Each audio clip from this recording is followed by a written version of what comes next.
Unbeknownst to you, but now it's beknownst to you, again, I've been trying to set you up for a while. I know the last couple of nights to many people appear to be sticky.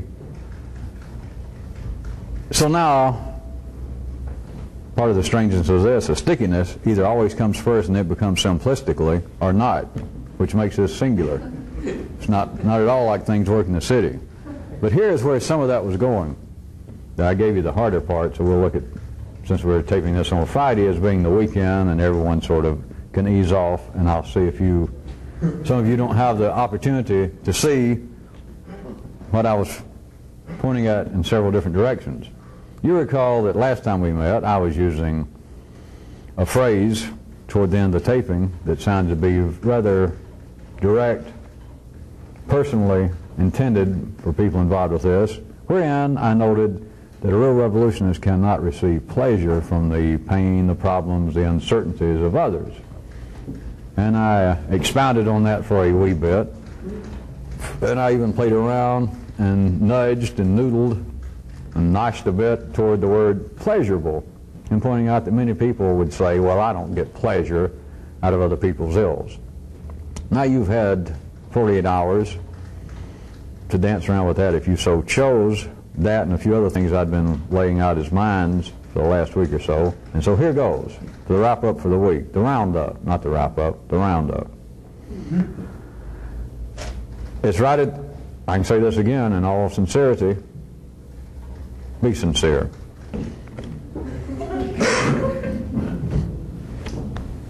I left my Paul Harvey picture somewhere.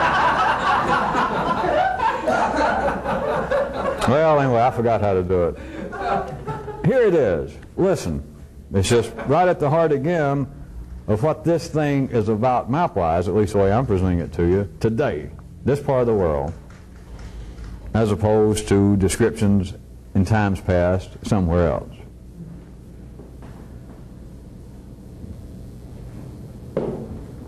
Ordinary intelligence has never been able to see, and still cannot see, that all exchanges are profitable to life. But when it gets down to the human level, wherein exchanges, let's leave it right now on a dual basis, we've got two people involved.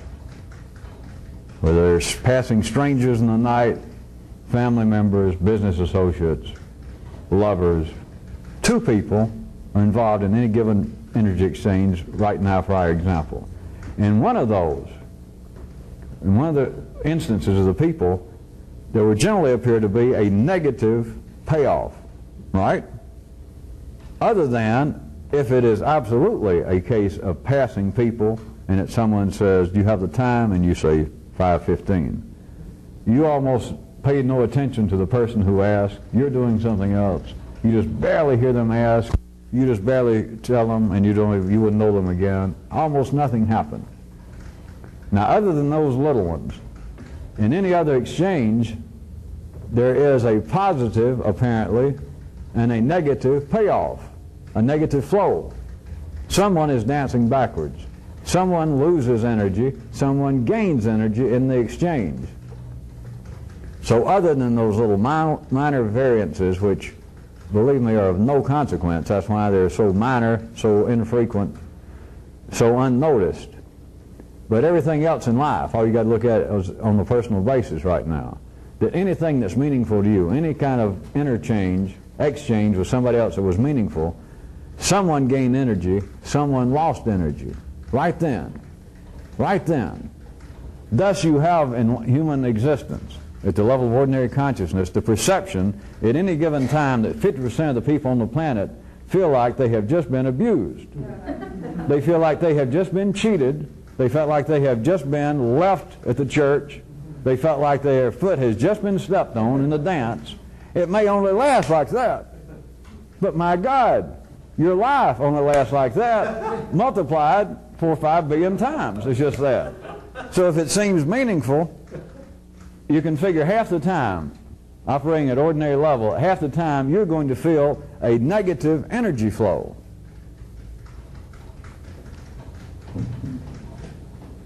At life's level, there is no such thing. At life's level, why it is difficult. Why it is difficult that I said, and tried to take up a little for it night before last, of me saying you should not receive pleasure from other people's pains, problems, uncertainties, etc. That many people's intelligence say, I do not feel pleasure at other people's pains. But do you understand that pleasure, what I'm trying to get you to see now, is not the word? I even told you not before last, that's not the word. And I said there is no word. Well, I sort of told the truth and I sort of lied. The real word is profit. You cannot profit from somebody else's pain, problems, uncertainty. Now you could say, well, there's no way I profit. If you apparently did not lose energy in the exchange, if it was just looking at a car wreck, if it was just entertaining gossip, you heard that somebody says, hey, you remember your first wife that left you? You went, yeah. Say, boy, you'll be glad to hear what I heard about her. A real revolutionist would go, yeah, you're right at the city level, but hold it. I do not want to hear that. Because you know what's going to happen, if you know anything, that is not moralistic. It is whether there's going to be an energy payoff that ends up being negative for you. But do you get any glimpse tonight why it has never been able to be codified, agreed upon, why there is no objective, continual standard of goodness, propriety, or contraire, evil, impropriety? Because at any given time, no matter what's going on, there is a negative energy flow to one of the parties. If you met your hero in life, let's say religiously, since this almost would sound moralistic to people in the city, if you met the Pope, rather than just going by in some receiving line, if in some way you could get in, you were a Catholic and your hero was the Pope, and you met the Pope, maybe you won a Pope contest or something, and you get 20 minutes with the Pope and he agrees to answer any question you want. And you get there in the room by yourself and you have a little glass of wine with him or a cup of coffee and you sit down and he gives you the 20 minutes. When you leave that room, and a whole bunch of little things in the 20 minutes in there, but when it's over even, if you looked at the whole episode as being the 20 minutes you spend in private with the Pope, when you left, you or the Pope one has lost energy. Do you understand that? That you or the Pope one, if you looked at him as the greatest spiritual human being alive, maybe even a demigod, he may make you lose energy, or you apparently may make him lose energy. Does it matter to life? And people cannot judge this in any way to decide what makes a pleasurable, what makes an acceptable, what makes a good interchange between people. How should we treat one another? And of course, the oldest one has been treat everybody else the way you want to be treated, which works half the time. Or which works with all the people half the time, or half the people all the time, and where you want to look at it doesn't matter in the city. What ordinary consciousness, because of the local slant, the local reporting, cannot perceive is that life is profiting. That is, life receives pleasure when somebody kills somebody else. But that, back at the level at which we live, if you're living in the city, there is no way. I cannot justify it in the city. And of course, the people who can hear outside the city, it doesn't need to be justified, and I don't try to. There's no way to justify the madmen of history, the madmen in your family, the injustice of children being born lame, the injustice of your mother suddenly becoming crippled right in the prime of her life, of you being born with 3 years. If you're going to look for the justice of it, or why you've had such failures, I should take away that kind of genetic. That was not the best example along the lines I was trying to drag you. That you've had a continual, unacceptable, unpleasurable love life. That does not matter. There's no way to justify it. There's no way to explain it. Psychiatry can't, religion can't, you can't, your parents can't, your best friend cannot. As long as you are at the level of local reporting. But look at your own digestive system. To have to go to this kind of example, which is still valid as far as it goes. In charge of breaking down all the proteins, the fats, and the carbohydrates that go into your system. Breaking them down is the general term, I guess, that's used with the digestive system. But also look at it this way. Those little fats, those little carbohydrates that you just ate, it killed them. That is, there was an energy conversion. They are not like they were when that potato went in your mouth. When that piece of bread went in your mouth, of course, it's already been mutilated and trampled upon like everything else. Remember, it's all secondhand. But at any rate, you apparently, here it is, it's in one state. Well, let's say something that's not been manufactured. A plum. A kumquat even, if you could get it in your mouth.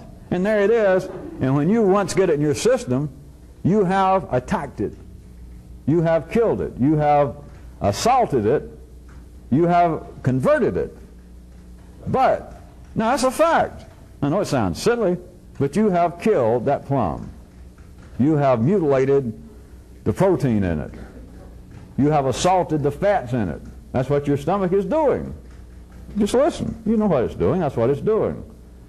But on the level of you in toto, the entirety of you as a human, what you have done is benefited.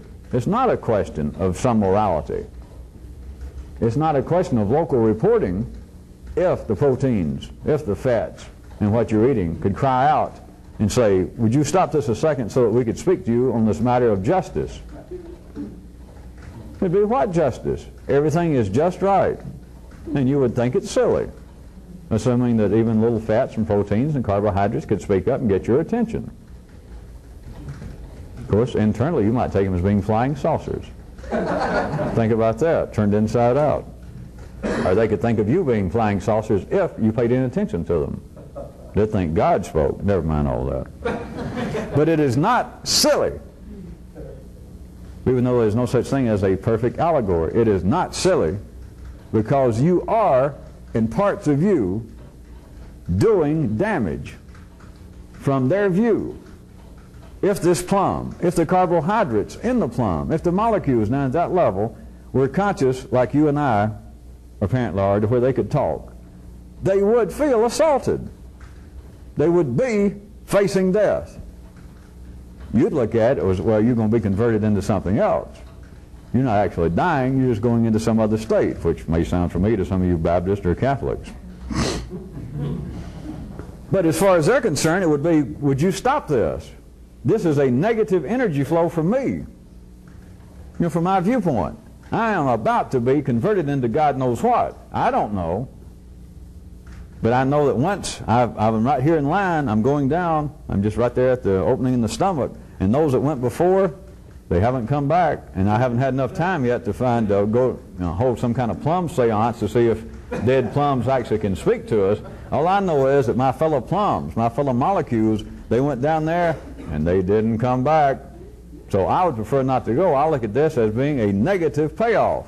I am going to lose energy. I am going to lose my identity, my individuality. I'm going to be finished. But your attitude would be, if you could be conscious of all this, that that's silly.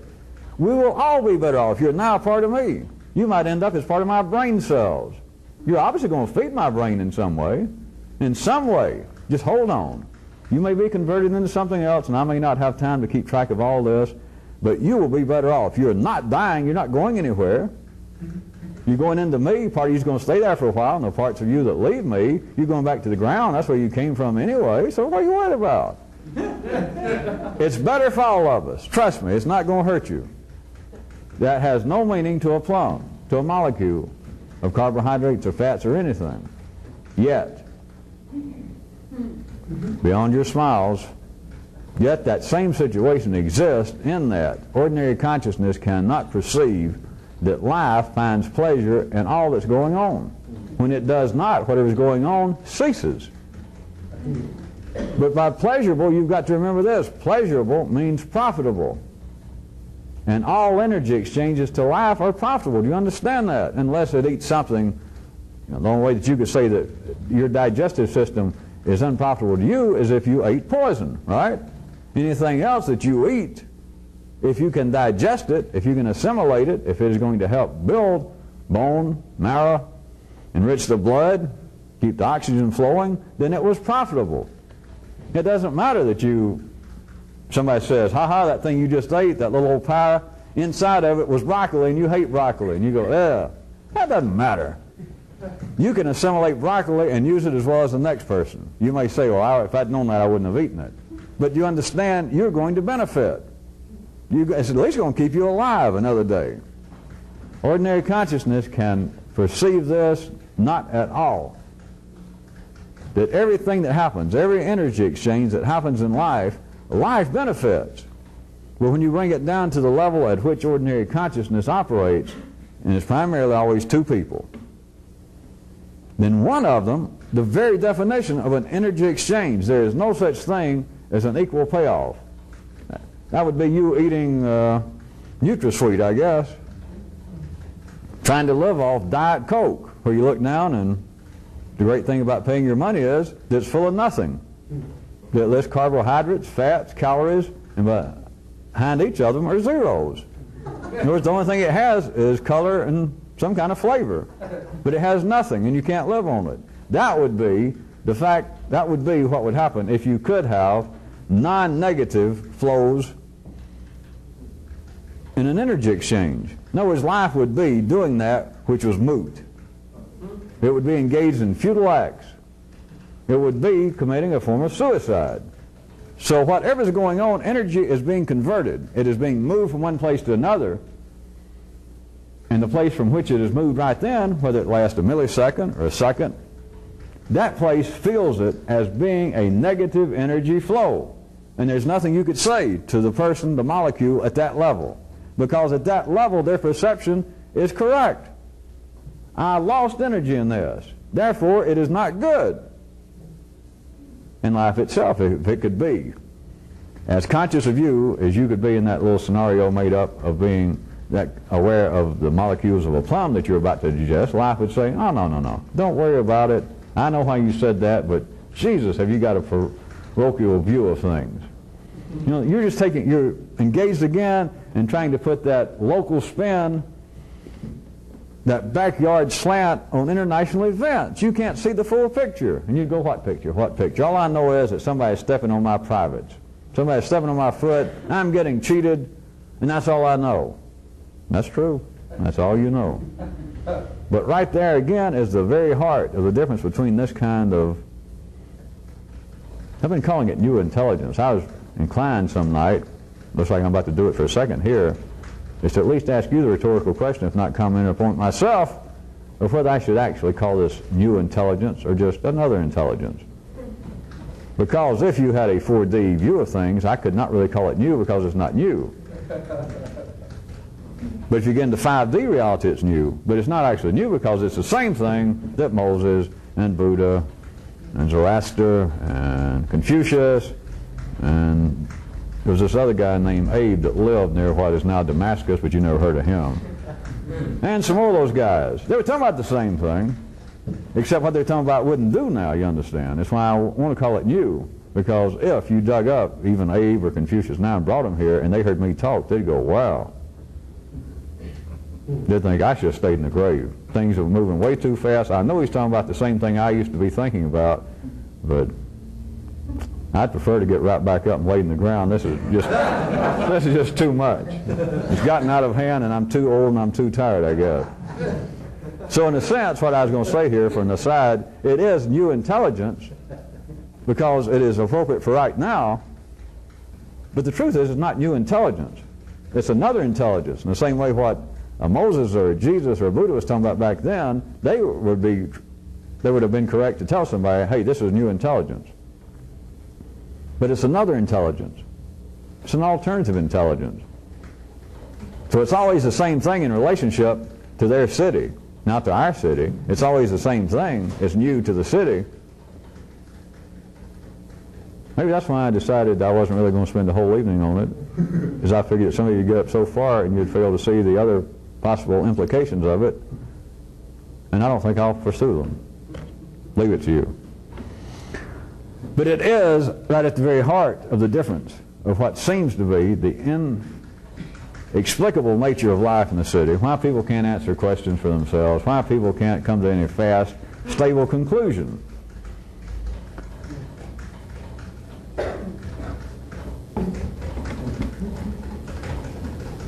The ultimate profit, once you begin to see it, is the ultimate pleasure. Pieces of this pop up throughout history. Who was the school? The Epicurist. Just the general idea that, you know, you only go around once, eat, drink, and be merry. Live it up, what the hell. That little thing keeps popping up in life. You notice it is not the slogan of any of the world's major religions. No. But in certain parts of life's body, like little passing beads of sweat, it pops up here and there, and it probably popped up once or twice in your life, that suddenly in a drunken stupor or got all carried away one day and went, ah, hell, I'm going to quit worrying, I'll just live it up. And you felt good for about 2 seconds, you went back to work. At any rate, I was going to say that again, there is the kind of low-level, low-intensity reflection of the reality of what I just said, even though the words would choke most people, to say that the ultimate profit is the ultimate pleasure. Because back at the city, you're still left with the fact that half the time, that if it's your pleasure at the city, it's somebody else's pain. If it's your gain, it's somebody else's loss in the city. That's what the dance is. That's what the appearance of the two-person dance. The binary nature of apparent existence in the city is always that one person is gaining energy, one is dominant, and the other one is submissive. One is losing energy. The flow is going one way. That's not literally true, by the way, for any of you who are getting good. It is an exchange that's going two ways, but once it's over, one person feels it. The experience has a negative flow. Whereas consciousness above the 3D level, you'd see that yeah and no. That yeah it is, that between you two, it did seem that way. That yeah it is. To that plum I just ate, I know that plum is staring, as far as it's concerned, death in the face. Probably worse than death. I mean, people's the ideas of death and all that. Have you ever seen a picture of a human stomach, or ever seen one? Imagine if you were just right here driving through the esophagus and you were looking down at that. Forget all these old ideas of Hades. Be to fall into a vat like that. In fact, that may be where all the idea of the lake of fire and eternal punishment came from. Maybe down at the molecular level, as some of them got the word out and it passed into the larger nervous system, got to the brain, that some way, if you don't act right, or maybe if you do act right, you're going to fall in this great pit. That there's moaning and gnashing of teeth and people screaming and weird noises. You ever heard your own? Lay down somebody's stomach and listen. You don't need the Baptist to preach fire and brimstone about the terrible fate awaiting. You just take molecules of substances about to fall into the clutches of your tum-tum. That may be it. At any rate, you would have, if you were beyond local reporting of all these events, you would have consciousness that you would see that the whole idea with other people that somebody's getting cheated in every exchange is yeah. But it's also no. That it is profitable. Except for one of those people, it is not profitable. That if you were so foolish as to try to tell them, listen, all of life is pleasurable, then half the people, at least half the time, are going to say you're a fool, you're an idiot, or you're an evil person yourself. You're getting pleasure from my pain. You said, no. Life is growing, and in any exchange, one person apparently is losing energy while the other one gains. But then later you gain and somebody else loses. I don't remember that. Well, trust me. All I remember is losing. If that could be seen, if you could see that, you would understand why you cannot deal with ordinary people. Not in the sense I'm going to help somebody, as Kyruk pointed out in the last week or so, that many people, as the city level, the best help may be none. What you may best be able to offer to ordinary people is nothing. Just leave them alone. But the thing is, you have got to see that profit is pleasurable, but not at the ordinary level of perception. It will never be. Never. You can say, people can say, well, you're right. Religion's ruined all that. They believe that half of life is suffering, and I don't believe that. I'm an atheist. Does any of you think that the group of atheists, the Church of Atheism, that the people are any happier than anybody else? Do they feel that now that I'm an atheist, all energy flows are positive with me? Certainly not. It's just another church, just another organization. Because it is not religion, it is not gods outside the system doing this to somebody, it is limited intelligence, limited consciousness. For those of you that still think about it that way, and you ought to stop it. You ain't conscious, you're intelligent. There may not be much of that, but at least it's intelligence we're talking about, consciousness. Even I've used that for years. People in the city kept trying to doctor up, to cover up the fact that there's an understanding, nonverbal, that none of us are as intelligent as we could be. Because, of course, in life's body, at another level, it's already more intelligent. So it knows it can't be, and it come up with other words of consciousness, like it was something outside the operations of the nervous system up here at this end.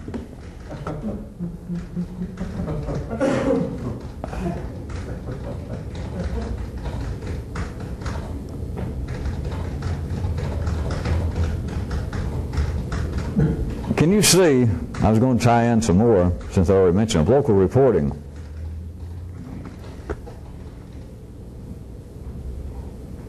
The very difference that I started talking about between ordinary intelligence, not being able to see that all energy exchanges are profitable, they are pleasurable to life.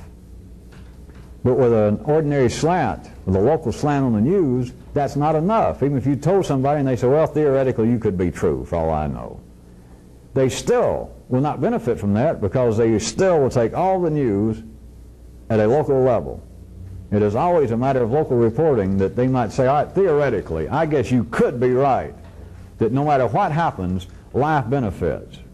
But you could find people that say that they might be able for a few minutes to stretch their intelligence enough and go, well, theoretically that could be true, if life indeed is alive, like you say. If the entire universe is a living organism of some kind, and that everything in here is alive, then I guess you're right, assuming if it's healthy, like you say, and it's growing. And I can't deny it on a large scale, I don't know.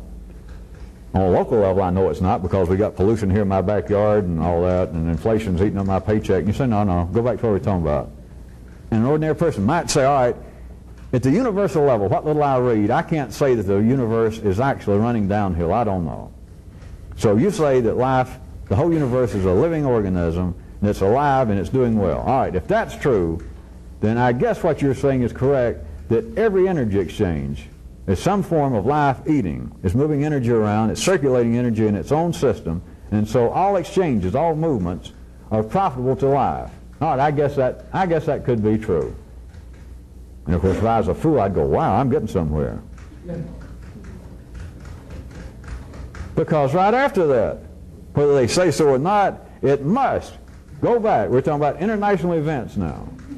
And they almost agree, almost sound as though they have some perception of the possible implications, international if not cosmic ramifications of what I just said, but then they immediately go back to the local reporting level. They immediately become the nerd. That is, all right, I guess the OPEC ministers meeting again. That's news. I see it's reported on all the wire services, and I know they're going to have a front page already heard in the New York Times today, but here I am in nose hair in New York at the Gazette. Do the local people care? That is, do I care?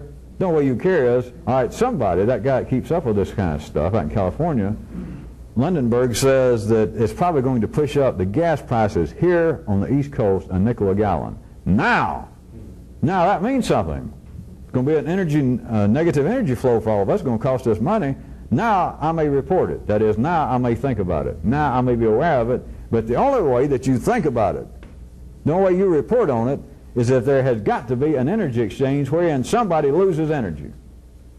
And notice, I point this out time and time again, what is most news? Most news is that it seems that by those who report it and most of the readers, it's going to appear to them to be an upcoming, if not immediate, negative flow. That is, all bad news, generally speaking, I mean all news is bad news.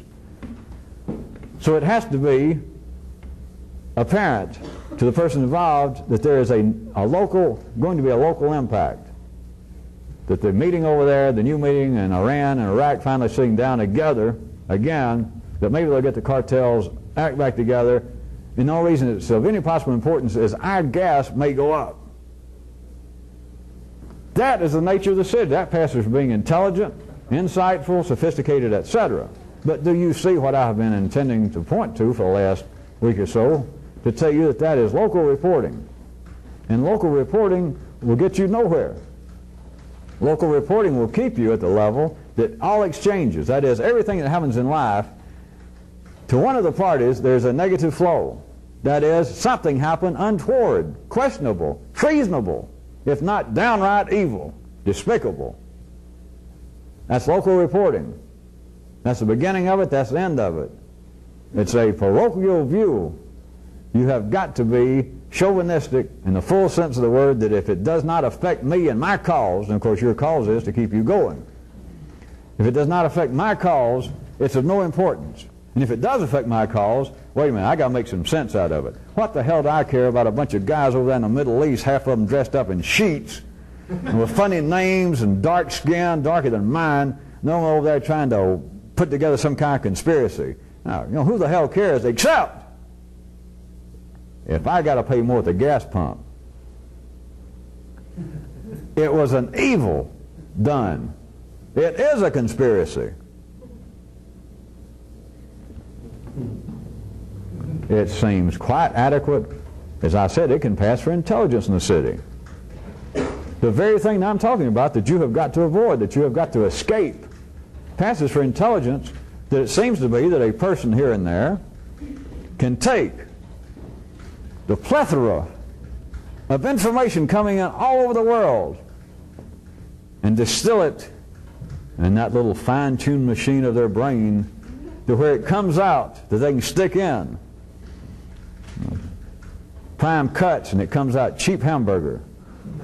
That is, it comes out to the local level that I can read all this information and I can separate the wheat from the chaff. And the wheat is local reporting. The wheat is ignorance passing for intelligence. That is, I have cut out almost all the information and I've got it narrowed down to just this one little teeny bit. But the teeny bit has to be on the basis, it is always on the basis, you got no choice, you don't analyze it, that this implies to me a negative energy flow. That there is a struggle, there's a dance going on here somewhere, somebody's winning, somebody's losing. That's the only thing that's important. Whereas I'm saying it's just the opposite. And that passes for intelligence is what I started to point out. And some of you hear me, they pay people to be, as they call it normally, political analysts, political commentators, to bring a man on. You know, they do that now. They'll have a debate, or the president will come on and make a speech, and he gets through, and then they got a guy they hired to come right behind him and get there on camera and to tell you what just happened. To analyze it, to comment on it. But what he's trying to do is give a more localized report. I don't mean the president had any better report, but it's to further and further distill, which what I'm saying is it passes for an increase in intelligence. It'll make more sense. It makes less sense. In the city it doesn't matter. But I'm telling you it makes less sense because you're cutting out more information. To make it less and less informative, that is, less and less energy is exchanged. Less and less information is passed along, and the less is passed along, many times. It's common in the city that begins to pass for increased intelligence. Oh yes, I know less than many people on this one subject. That's what those letters behind my name infers. Didn't you see my name on the door? That passes for intelligence. The man doesn't know anything else except these one or two things. Such as, you know, in philosophy, the main thing he knows is, we know nothing. And you spent 12 years to get your PhD for that. Yes, I did. Well, of course, as always you notice, at least I think, I oftentimes, not always, but oftentimes have the ability to bring even what I'm saying down to such a level that it seems to result in a punchline. And you laugh, and I can close the subject, evidently, or move on. It's not silly, it's not funny, and it's not even that simple. It's simpler, but I don't want to confuse you. It is always a matter of local reporting. There is something else, as long as I'm here. Ordinary intelligence has a form of what I like to call, I've never called it, but I'm going to say I like to call because I'm about to, the ultimate irony of order. Remember I was talking about order, pointing out that one of the purposes, or those of you who are getting better, the prime purpose of power is the establishment and the sustaining of order. But ordinary intelligence has an idea that results in a kind of irony of order. A prime example, again, is in religion throughout the world. The idea of an afterlife, the big payoff. Paradise, which is the big payoff. What is the idea of paradise, the big payoff, in regard to what I just said, the irony of order? All right, I'll tell you. Please do. Is that in paradise there will be what? Uniformity. Uniformity. You can, they may throw in other stuff that there'll be, free Coke. They'll bring in James Brown at least once a year for a show. But beyond all that, what is the basic, the common denominator of every religion's idea of paradise? Everyone, without exception, no matter which side of this planet, is uniformity. That the Baptists believe the only people that will be in heaven are Baptists. The Catholics believe that the only way that you can reach heaven. The Muslims, their idea of paradise is full of sex and wine, all kinds of fun, except for this. There won't be anybody there by God except Muslims. Uniformity. It can't be otherwise, of course. But it is not seen that there is an irony to that. That apparently represents the ultimate order is uniformity. Are any of you good enough to see that from the view of doing this, that is the ultimate death? Uniformity is death.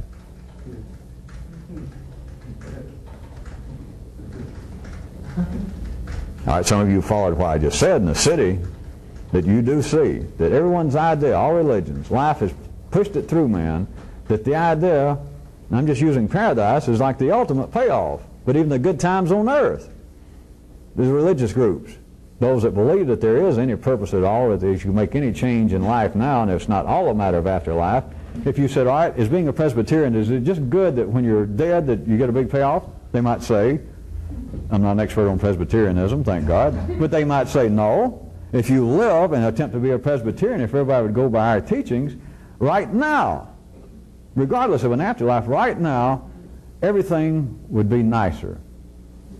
It would be finer, if not garret, except somebody wanted to argue with me about my sandpaper humor.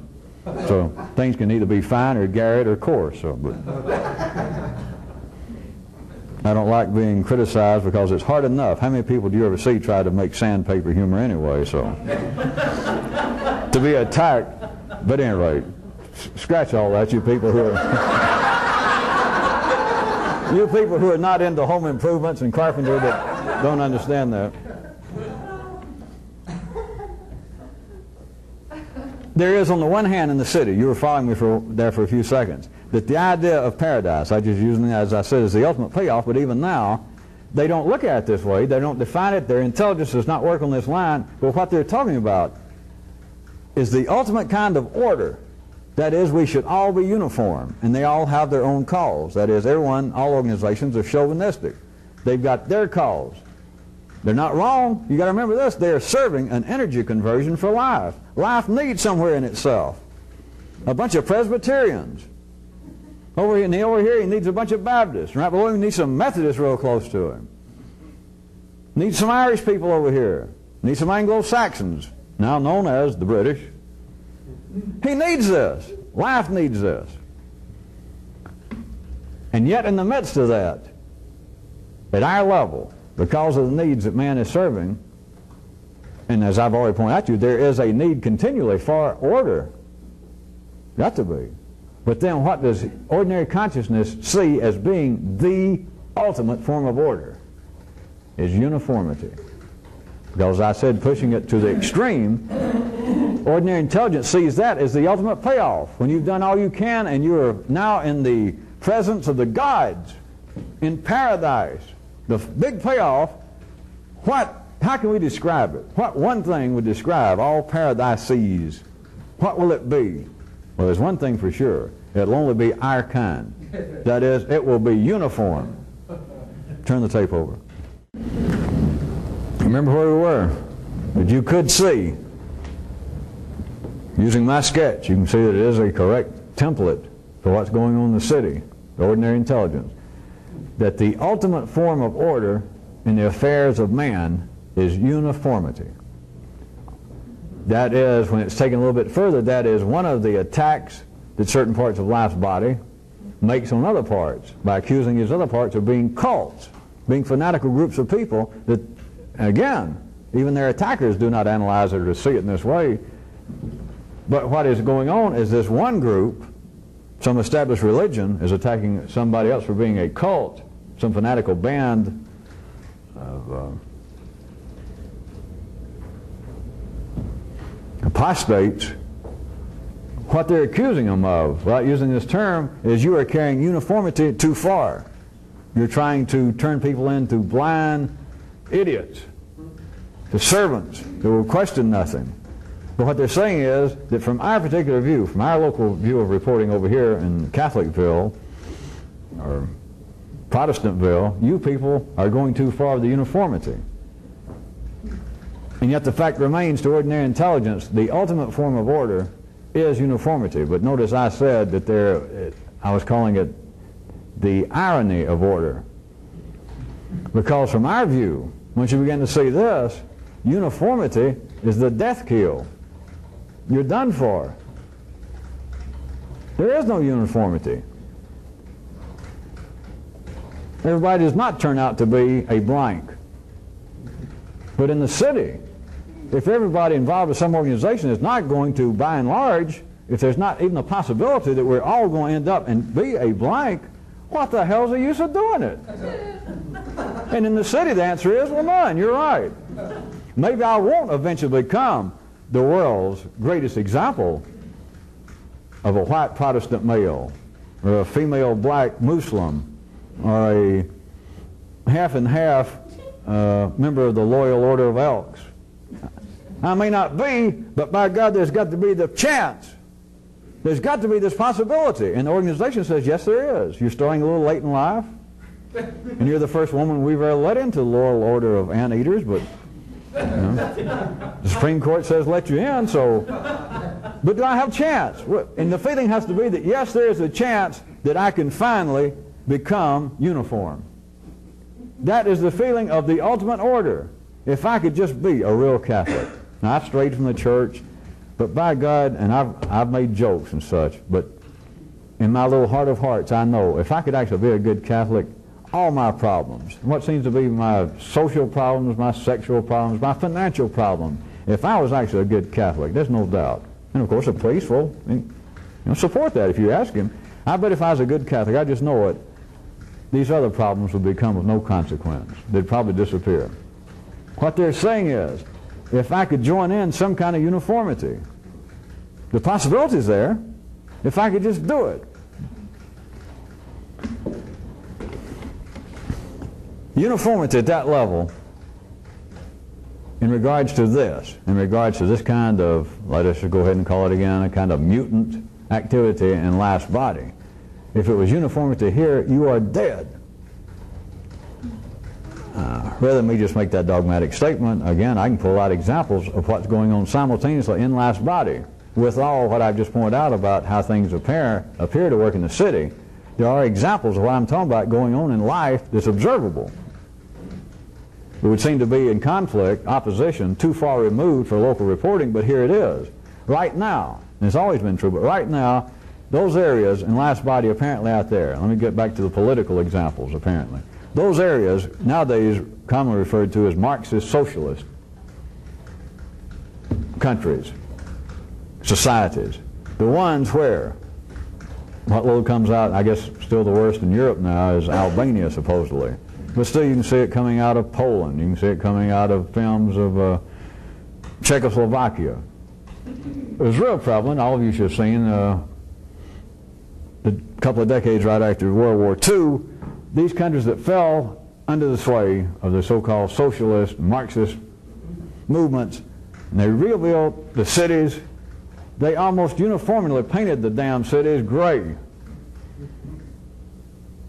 know, the Chinese, their version of it, everybody got issued those little Mao suits in brown or gray.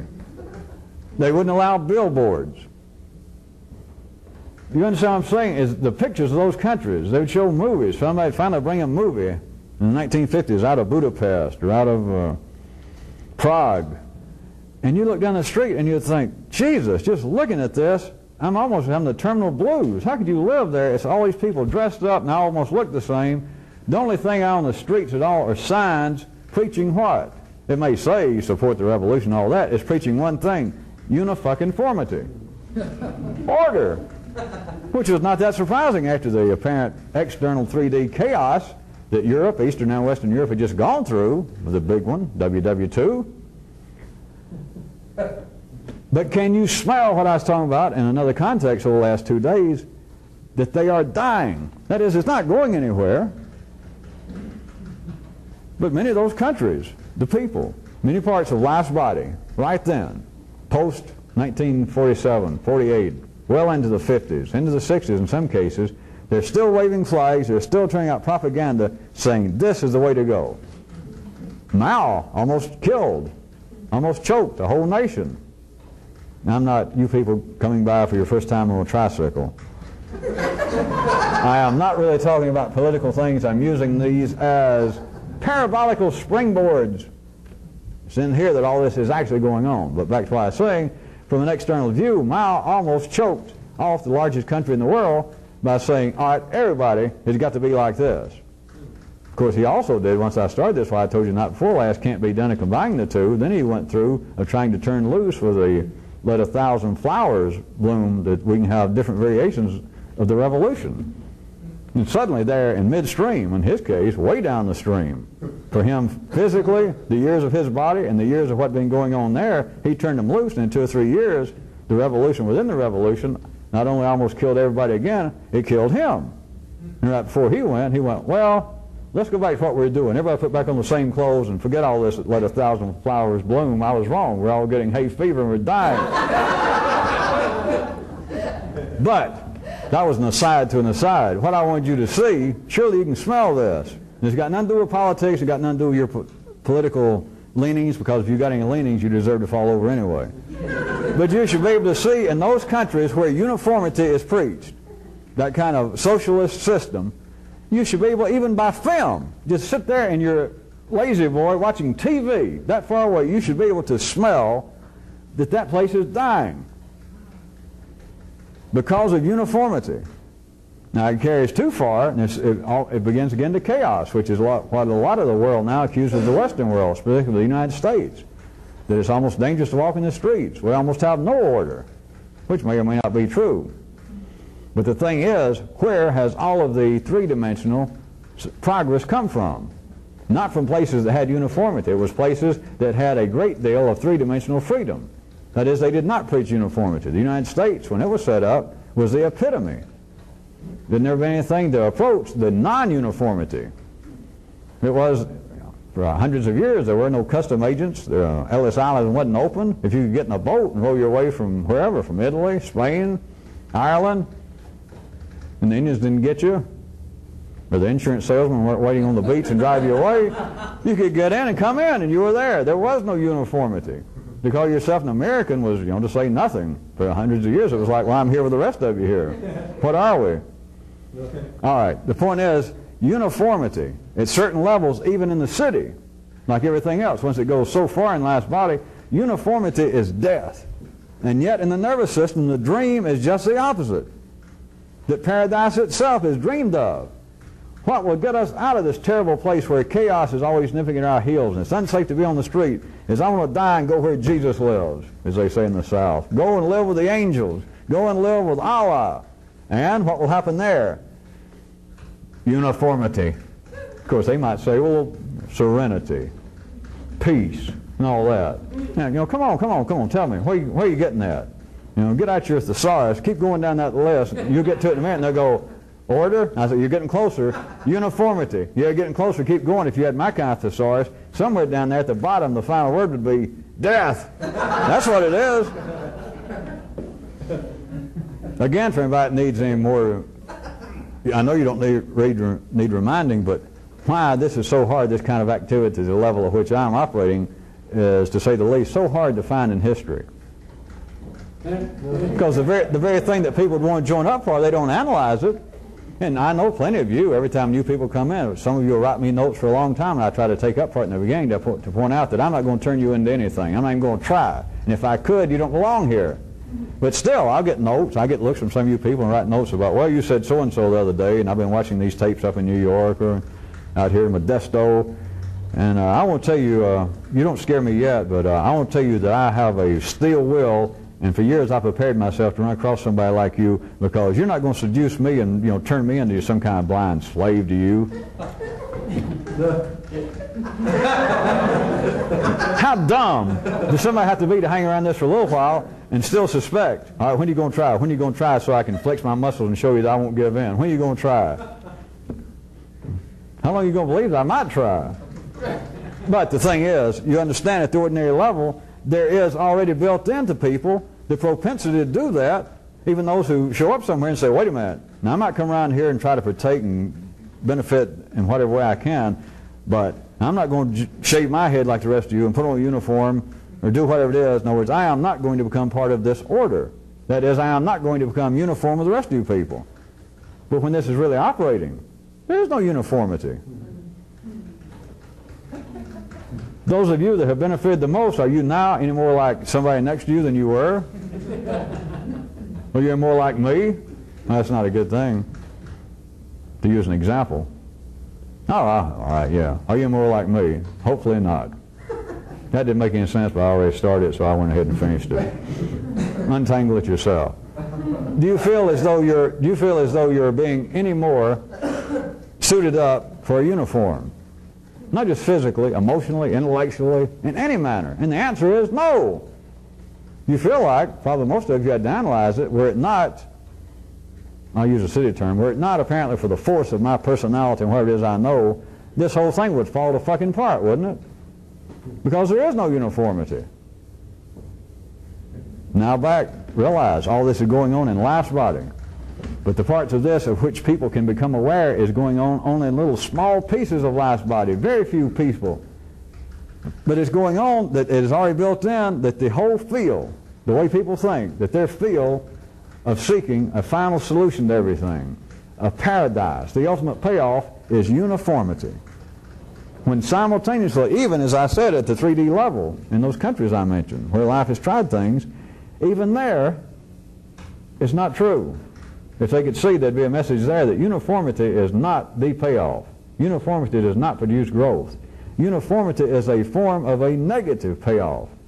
It always is. When you begin to see that, some of these Kairos and things I've said for years that you may have laughed at, you realize, as I told you, just because they're funny, they're not a joke. Of saying things like, you know, a real revolutionist wouldn't join any organization that would recruit him. I wouldn't have anybody as a follower that would follow me. Or anytime somebody says, step up right here, and whatever you do, don't. Everybody says, hey, I'm here to help you, they're not. And it doesn't matter who. It's not an attack on anybody. Because they're not hurting you, if you're city folks. But whatever it is that somebody is offering to dance, which life is offering to dance for you, if you're going to dance and you don't know what you're doing, remember this, the odds, the inescapable odds that half the time you're going to get stepped on. That is, half the time that you have an exchange with anybody, your mother, a stranger if it goes on long enough, your lover. And it varies from time to time, of course, but at any given exchange, any given moment, there's a 50-50 chance if you're ordinary. You just count on it. It's going to work out that way. That's the ultimate balance. Half the time, you're going to get a negative payoff. The kinds of things I keep pointing out, such as looking at wrecks, looking around at the sad headlines in a paper there at the news rack, that's always a negative payoff. But how about this? Once I go on that, how in the city are you going to say that you're dancing with cold words on a paper, on a piece of paper? How can there be an energy exchange? Because they may have listened to what I'd said for the last hour or so and say, well, some of that, yeah. Between people, I know what you're talking about feelings and even conversations. Maybe you could call it some kind of energy exchange. But you can't try and look at a piece of newspaper. What kind of energy exchange is going on between you and those words there? Did you feel something? Did you feel change when you turn around? There you stand trying to check out your groceries, and you turn around and you look, and it says, Elvis is definitely dead. And you go, oh. 4,000 people killed in motor pileup in Italy, which, believe it or not, is possible. But if you look at it, cold type on a piece of barren, dead newspaper, as they would have in the city, if you look at that, and there is an exchange of energy, that is that you are converted in some way, that you are staying there in one condition, and you turn around and it says 4,000 people die in fire, you go, Jesus, Do you understand? You just danced with that. In the city, it's only city consciousness that believes that all of life is not alive. They just say, I'm speaking theoretically. For me to say that all the universe is alive, because, well, definitely to take these kind of examples, you know, I've gone too far as usual. A piece of paper is not alive. Ink, put there with certain configurations that somebody set somewhere and put these letters in a certain order, that stuff's not alive. How can you turn and read something on that piece of paper? And an exchange took place. Energy conversion took place. And don't argue. There's nothing to argue about. If you read it and something happened in you that you're not in the same condition, the process that is you, the mass that seemed to have been your thinking, your feeling at that moment before you turn around and saw Elvis is definitely dead, you don't know. People killed. Inflation's on the way. Whatever it is, if a conversion took place in you, if energy got moved, it was an exchange. It was between you and that, if you want to look at it that way. You lost. If you want to think about intelligence, a piece of paper, the National Enquirer, the most abused publication, I guess, in the world, the most ridiculed, and also one of the most profitable, but one of the most ridiculed pieces of information media in the world, and it danced with you there in a split second and stepped all over your pecker. It kicked you around. It took energy from you. Except I've told you before, don't look at it. Why? Why should you fail? Why should you need more proof that almost anything's more intelligent than you? A piece of paper. The piece of paper can dance with you and come away, and it gained energy. I know it sounds strange, but it went somewhere. You lost energy. Now you feel, let's just call everyday things every day, you read this and now you feel depressed. You even got to the car maybe, and your partner's sitting out there, and you come to the car and sit down, they start to drive off, and you got the groceries, and the other person says, what's wrong? And you could say, well, nothing. You could say, I don't know. I was looking at the headlines in the Enquirer, and it said that there were several hundred people was killed in a volcano that was erupting over there in the Fiji Islands. I don't know, it just kind of depressed me. You understand? You danced for that newspaper. You had an exchange. And it won. Tell me how intelligent you are. Don't tell me things about, well, I'm human and I have a compassionate heart. That's compassion? What, bleeding to death? Is that the proof of being compassionate? Is to see if you can die the most depressed person in the world? Is that the sure road to sainthood? All right, let's get off of apparent emotions and spiritualism and talk more to you people. Is that the sure way to more intelligence? Is that the proof that you are a more intelligent being? So yes, I get depressed. Yes, I look at accidents. Yes, I turn up the news when I hear that they, in fact, will do the unthinkable and devalue the U.S. dollar. You know, oh my God, it's one thing after another. The greenhouse effect is no longer a theory. It's upon us. Oh no, I just knew it. I just knew it. That should be on your tombstone. I just knew it.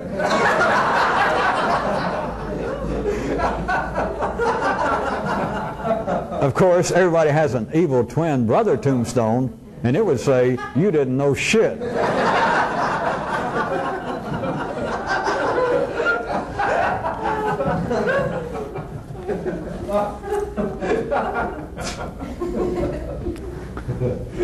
Do you understand? A few minutes I got left, see if I can try and round up a few more or lasso them together. Local reporting is the attempt to make the news uniform. That's what it's always been. That's what even science is. That's what truth is in the city. There's got to be some uniformity. They even call it a scientific method. One of the basic tenets is it has to be capable of reproduction. So what it is you say you discovered, somebody's got to be able to duplicate it. That is, there has to be a certain amount of uniformity. They don't tell you the scientific lawman says, well, I discovered one of the, or some new law, and he names it after himself, the Greenfield law, having to do with the heretofore unsuspected, unrealized connection between magnetic energy and heat energy. And I'm going to call it, here's how it works, and here's the formula for it, and here's how you can practically do it, and be sure and give me credit, it's the Greenfield effect. If nobody else can do it, if there's no uniformity to it, There is no such Greenfield effect. You're a laughingstock. It's not the truth. It's not a fact. It has to be uniform. It is local reporting, all the way from science to everything else. Local reporting is to try and take this diverse, almost overwhelming flow of available information and bring it down to some uniformity for the people there in nose hair. I don't know why I always confuse the name of that city. I keep getting its evil twin sister city. But in nose hair in New York, they've got to take all this information. Now, say if there is one guy sitting there, the reporter of the Nose Hair Gazette, and he's looking through all the available news flowing in there, and what he's trying to do is make it what? He didn't call it this, uniform. That is, that all of my readers that pay me, that I'm dancing with, and trying to get a positive energy exchange from my subscribers and my advertisers, that is, make a profit. I have got to make the news uniform. That is, it's got to appeal to everybody if possible. I cannot start reporting and filling up the front pages of my paper with economic news from the Middle East if I find out very quickly that I lose subscribers, I lose advertisers. And I start asking, they say, well, you know, you keep bringing in stuff that might be of interest to somebody, but it's of no consequence, it's of no interest for us good folks here at the Burgers of Nose Hair in New York. What they're asking for, and remember all that in here, they're asking for uniformity. That is local reporting. If there was real intelligence afoot on this planet, if there was, the word at one time was in favor, eclectism, there would be a cornucopia of diverse information going on. And you'd be taking it in and you'd be using it. It would not be local reporting. It would not be attempting to make some uniformity out of the news. You can do it. I've already pointed out that is one of the prime purposes, at least I was suggesting to you earlier this week, of human intelligence, the apparent individuality of people. The intellect itself is to impose a new kind of order, an order that is not available, an order that's not visibly extant on this planet. There's the order of worms, there's the order that's appropriate for orangutans, but their order would not be sufficient if you tried to take the order of the highest primates and make that the order of running man. You surely see that would not work from all available, visible evidence. It would not. So there had to be a new kind of order. There had to be mortal order. Uniformity seems to be the cry, the basis of order.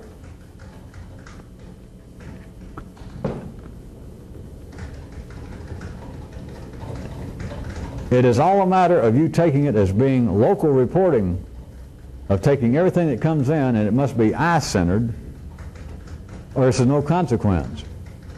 And again, the futility of me even appearing to be a preacher breaks down, because I, of course, got to point out to you again that in the city all of this is not only moot, it would be dangerous the way things are now if I could suddenly impose this information, this awareness on people in the city. Because in the city, and you don't have to look anywhere else, look at you. At the ordinary level of operations, you've got to take in all the available information, all of the data, the impressions, the central information by which you're surrounded. You can't use it all. You're not supposed to use it all. It's just, most of it's irrelevant. You've got to make local reports on what's here, and it's got to be meaningful for your energy exchanges. Some of that never changes. Just because if you had this new intelligence I talk about, that doesn't mean that you're going to eat different food. It doesn't mean that you're going to have different emotions. It doesn't mean that you're going to be able to run in a different way, or to lift weights in a different way, or sleep in some other position. We're talking about intelligence. We're talking about the use of this. When you get there is where uniformity is of no consequence. It is useless. It is unprofitable to you. You cannot deal in local reporting. There is no uniformity that is profitable at the human level. It would not be profitable if there's uniformity between the way I think and the way you think. Uniformity is death. Uniformity is a socialist, Marxist system gone into the human nervous system. In the city, it's paradise. Out here, it's hell. It's death. It's the end of you. Plus, we're out of tape. Plus we're out of time, plus we're out of sorts down here. I don't guess we really are, I just said that. But now that I do mention it, I hadn't felt at all like